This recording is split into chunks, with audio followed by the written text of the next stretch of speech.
love you guys. All right, so listen, when we first started the Progressive Pledge, what we were trying to do is clarify who's a progressive and who is not. We're in the middle of that process right now, and so far, the jury has come in on a number of people, okay? So, for the positive, people who immediately signed and who said we are proudly progressive and agree to all of these planks. Medicare for all, Green New Deal, college for all, higher wages, end the corruption. It was Marianne Williamson, Bernie Sanders, Mike Gravel, and Elizabeth Warren. The jury's also come in for some people who are not progressive. So one of the things that we're trying to do here is get the media to understand that no, sorry, Joe Biden does not get to call himself a progressive. So when John Hickenlooper says that Medicare for all is bringing Joseph Stalin back, you are not a progressive. So the jury's come in on a number of people who also are in the opposite camp. Amy Klobuchar, not going to sign. Hickenlooper, not going to do it. Joe Biden, not going to do it. I am intensely curious about some people in the middle. So there are some candidates who have said that they are for Medicare for all, some that have said they are for Green New Deal, and all these things that we care so much about, and that's why you guys signed the pledge. And every one of you out there that did that, at tyt.com/pledge, you've made a difference. For you that come out here in person so the candidates can see you with their own eyes and they can feel your power, thank you. You've made a huge difference. So I'm very, very curious about what some people like Kamala Harris, Cory Booker, Gillibrand, etc. are going to do. Are they going to sign or not sign?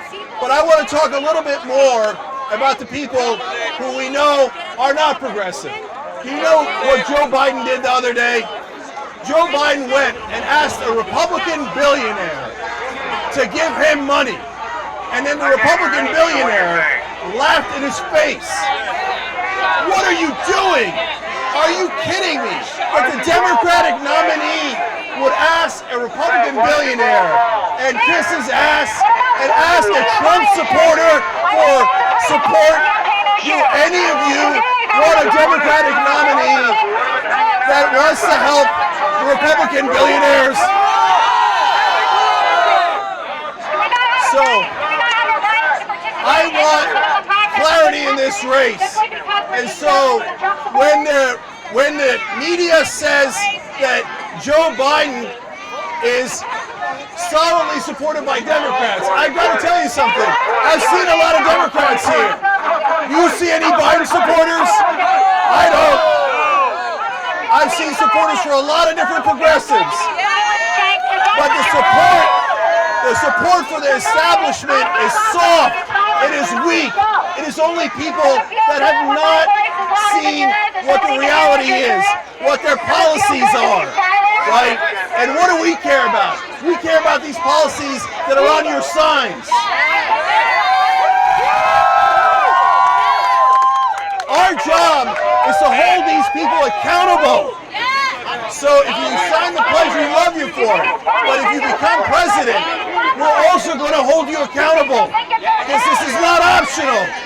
Our lives are literally depending on it. Look, guys, I want to talk about something that could have happened but didn't happen last time because the establishment made a terrible mistake and mainstream media aided and abetted that mistake. A lot of us said we should vote for the progressive. We should support the progressive. And in 2016, that person was very, very clear. We're lucky this time around that we've got a great number of progressives and very strong progressives. Last time, all we had was Bernie. Now, when we said Bernie would be the better candidate, they said, no, that's crazy. We already know who the better candidate is. Everyone in the media claimed they knew. But we said, no, people want change. We said, look, at that point, 28 million people were uninsured in this country. You know what happens if your kid gets cancer when you're uninsured? As a society, we have decided that they're going to die. That is unbelievable. Do you know that in this country, The firefighters used to be privatized, and if you did not pay insurance for a fire, they would let you burn. Isn't that unbelievable? And you know what we did? We stood up together as a country and said, not on our watch. We don't care if you're rich or middle class or poor. We are not going to let you burn to death. So we made firefighters across this country public. Now, you know what the right wing calls that? They call that socialism. I don't care what you call it. I care what we actually do to stand up for our citizens and to protect ourselves. So the things that they claim they love, so whether it's the police, the firefighters, the military, those are all social programs. It is run by the government. Also the most popular things in America, Social Security, Medicare, Medicaid, all social programs run by the government, okay?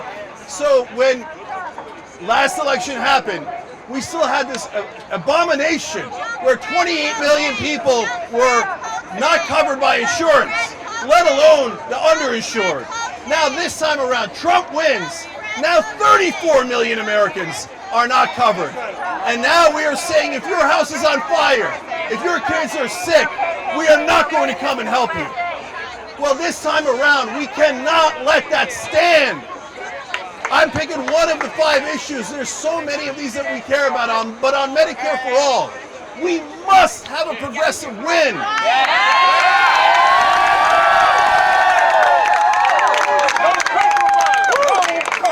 If we don't have a progressive win, then we're going to still have the same situation. Do you think that Joe Biden is going to change it? No! Do you want status quo, Joe? No! Do you want him trying to get money from Republican billionaires? No! Say it ain't so, Joe. Do you want him reaching out to Mitch McConnell and trying to do a deal? Do you want him talking about how great Dick Cheney was as vice president? Look, these guys, they love the status quo, and it's not just Joe Biden. There's so many candidates out there that basically say the same thing Biden did. Biden, because he's not good at this, made it obvious. He went to a bunch of wealthy donors, and he told them nothing will fundamentally change. He said, I need you badly. He said, I'm going to fight for you. I don't need another Democrat who's going to fight for millionaires and billionaires. Elizabeth Warren's proposal on taxing the wealthy above $50 million, the ultra-millionaire tax, is so incredibly popular that even 60% of millionaires say, for God's sake, do it already. Do it already. And they understand. So this isn't a fight against the rich. It's about a fight against the donor class that is bribing our politicians. And when the media tells me, hey, these Democrats that are taking those bribes, they're on your side. No, they're not. Are they on your side? No! Are they on your side? No! No, they are obviously on the side of their corporate donors. That is why one of the planks of the pledge is end the corruption. Bill Moyers tells a great story. Legendary broadcaster Bill Moyers. He says, can you imagine if in a baseball game, before someone goes up to the plate, they come up and hand the umpire $10,000. Does anybody think that umpire would be fair in calling balls and strikes? And yet, the whole mainstream media wants us to believe that they get handed not just $10,000, but millions of dollars, and that they are not influenced by that. No! It is insanity to think Where that. the sound is bouncing in and out. I don't know if there's anything we can do about it. The American people over and over again. They're going to flip out, but I can't do anything. You showed up here, and I love that you're watching at home.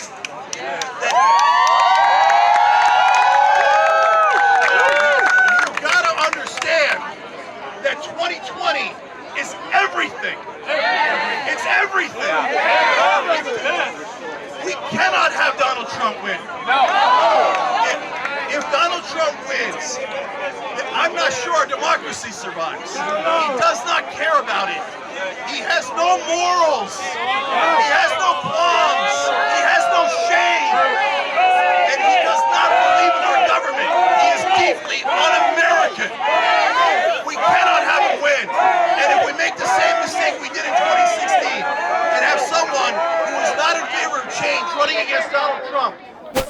the country wants change. Risk having Donald Trump win. We cannot risk that. No! Are you willing to risk it? No! Are you willing to risk it? No! Of course not. That is why this time we've got to do it right. We've got to pick the right candidate. The rest of the media and the rest of the Democratic Party acts as if they picked the right candidate last time. Well, you don't have to chant about it. I know. She lost. I wish she didn't. I voted for her, and I didn't want Donald Trump under any circumstance. But the reality is she did lose.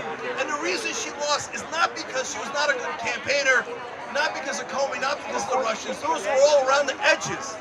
She lost because her message was wrong. Her message was status quo, and people don't want status quo. They want to get rid of the status quo so badly that they put a monster in office just to throw a brick through the window of the establishment. We cannot risk that again.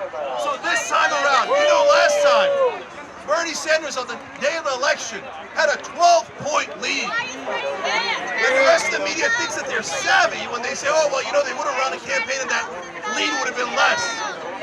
I would rather start with a 12-point lead. And I know what happened when we ran the establishment candidate. If we had run the progressive candidate, could you imagine? We obviously, at the bare minimum, would have had a better chance of winning, would have stood an excellent chance of winning if you actually believe in facts and polls. Now imagine for a second if Bernie Sanders had won and he was the president of the United States.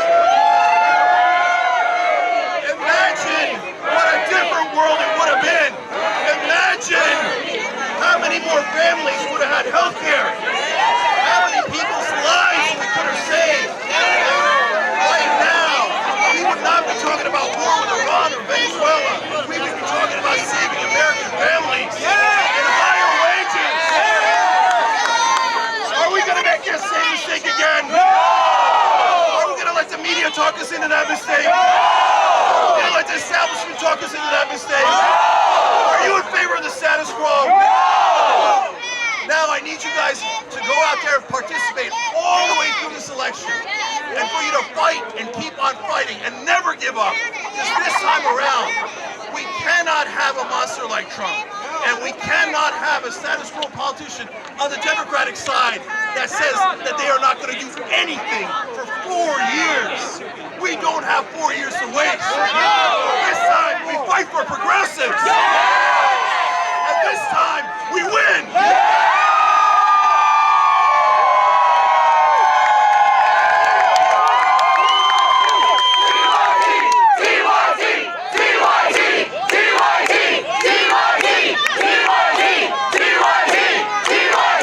On the go? Don't worry, we got you covered.